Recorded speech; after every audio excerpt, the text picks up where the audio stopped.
That night, in the quiet little house nestled in the poor countryside, when everything had fallen into a deep sleep, a sudden nightmare struck like a splash of cold water, shattering tieu and Apo's peaceful life.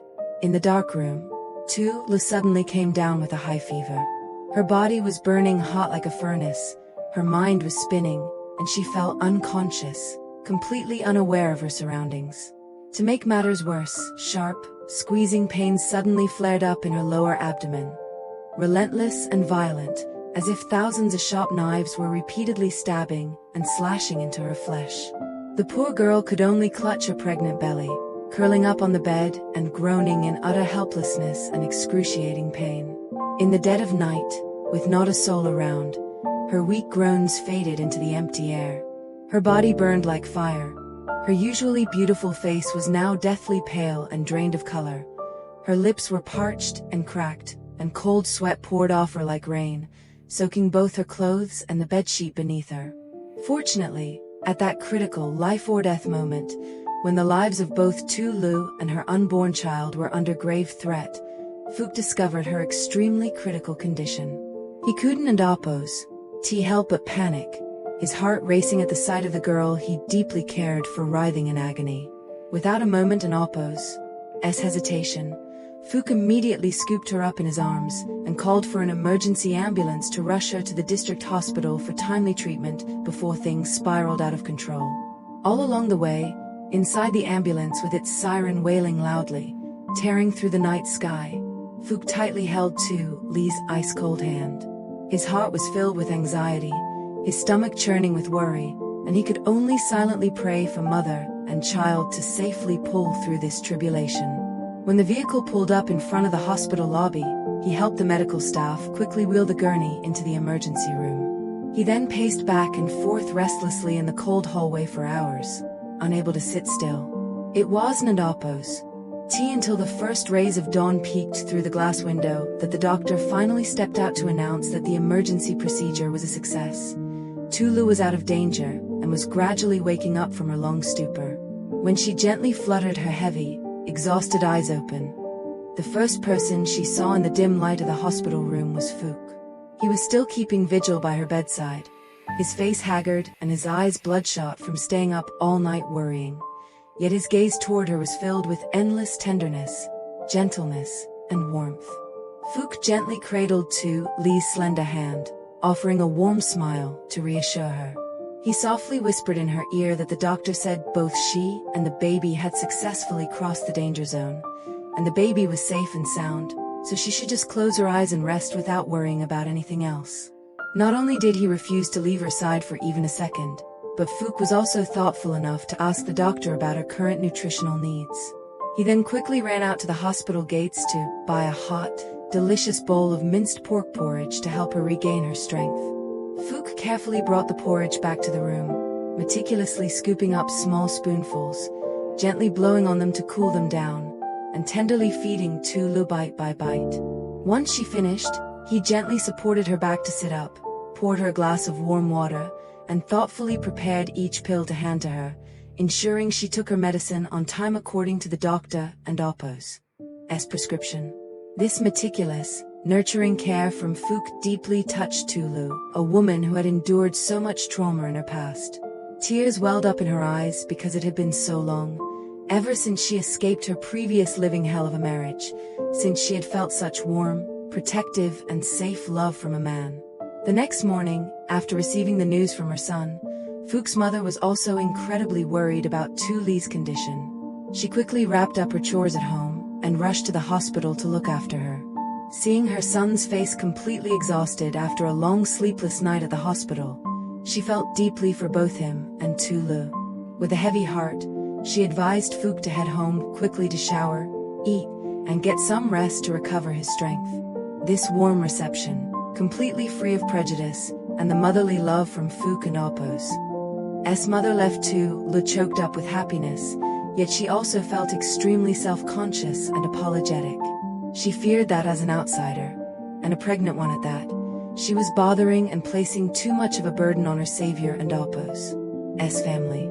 Sensing tieu's hidden anxieties and hesitation, Phuc's mother sat down beside the bed, gently stroked her hair and comforted her, telling her not to overthink things and to just treat her like her own mother while she rested and recovered.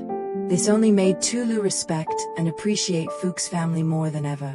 With Phuc and Apos' mother now by her side to watch over her, and with Tulu finally catching up on some sleep, Phuc felt reassured enough to temporarily leave the hospital to handle some pending work.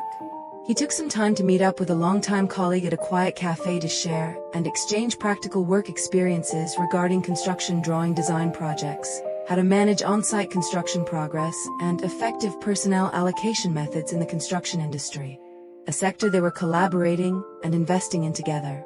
However, even while discussing business with his partner, Phuc's mind could not fully focus. His heart was constantly plagued with worry for Tulu's health back at the hospital, coupled with his body being completely worn out after a sleepless night. Consequently, as soon as the brief business meeting ended, Phuc proactively called Jack, the farm manager, to ask for a day off, citing an urgent personal matter at the hospital. Receiving Phuc's urgent call with such a tired and anxious tone, Jack back at the farm felt incredibly worried and restless. Jack assumed that his close colleague must have met with a serious accident or was suffering from a severe illness himself to be calling in from a hospital. Known for his loyal and caring nature, Jack decided to hand over the farm chores to the workers and immediately rode his motorcycle straight to the district hospital to check on Phuc. However, as he walked down the hallway of the emergency ward and passed by the glass window of the room where Tulu was resting, Jack froze in absolute astonishment at the scene before him. He discovered that Phuc was not sick or injured at all. Instead, it turned out his younger colleague had taken leave just to keep watch by the bedside and tenderly care for Tulu. Standing quietly outside the window, Jack watched as Phuc meticulously adjusted the edge of the blanket for Tulu and poured her warm water with utmost gentleness. Jack smiled softly in relief, deeply moved by the sincere affection Phuc held for Lu, and silently happy for the poor girl who had finally found a truly reliable shoulder to lean on. Not wanting to intrude on their private moment, Jack quietly went to find the doctor to ask in detail about Tulu and Apos' health. After the doctor confirmed she was stable and only needed a few days of rest, Jack quickly returned to the farm to break the news to Tien. As soon as he got home, Jack pulled Tien aside and told her the whole truth. Her sister, Tulu, had been rushed to the hospital in the middle of the night, but fortunately, she was now safe and being cared for with utmost dedication by both Phuc and his mother. Upon hearing this, Tien's knees went weak, and her heart clenched with worry for her biological sister.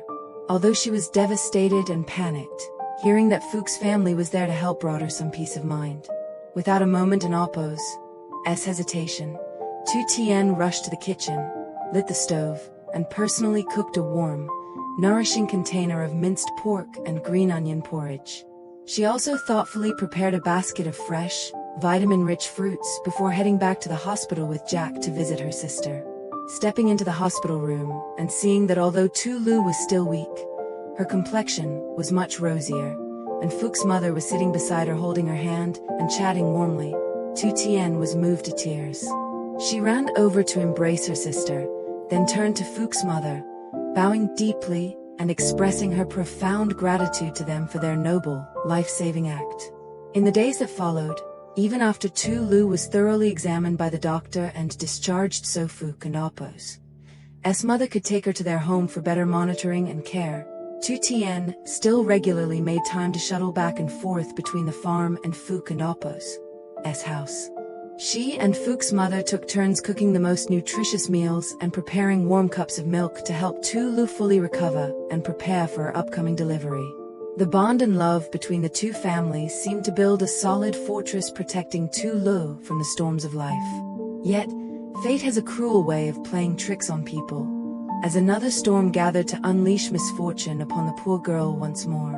Just as Tulu was gradually finding her smile again, Tien, her cruel, gambling, alcoholic and utterly ruthless ex-husband, unexpectedly turned up in this countryside. Having squandered all his money on gambling, and with debt collectors hot on his heels, the despicable man used every means to track her down. He decided to sneak into Jack and Tien's farm with the dark intention of causing trouble and extorting money from them. Late one afternoon, when the farm was empty of workers, Tien stealthily slipped onto the property, planning to barge into the main house to cause a scene. However, as he approached the living room, he overheard Jack and Tien talking inside. He quickly pressed himself against the large wooden door to eavesdrop. Inside, Tien was packing food into a basket while sighing anxiously to Jack about how she would bring nutritious food to Phuc and Appo's house tomorrow to visit Lu, still deeply worried about her sister and the baby and Appo's health. Hearing the name and quote, Lu and quote, and the information that she was being cared for nearby, the wicked ex-husband and Appo's squinted, bloodshot eyes immediately lit up with cunning malice, like a wild beast spotting its prey. A sinister, ruthless, and cowardly grin spread across his face. He thought to himself that this was his golden opportunity to find Li's hiding place, drag her back to force her to give him money, or use her unborn child to blackmail a fortune out of Jack and Tien's family.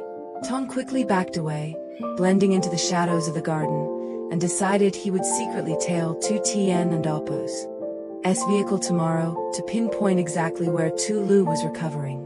A dark plot of kidnapping, extortion, and abuse was slowly taking shape in the debt-crazed, twisted mind of the ruthless ex-husband.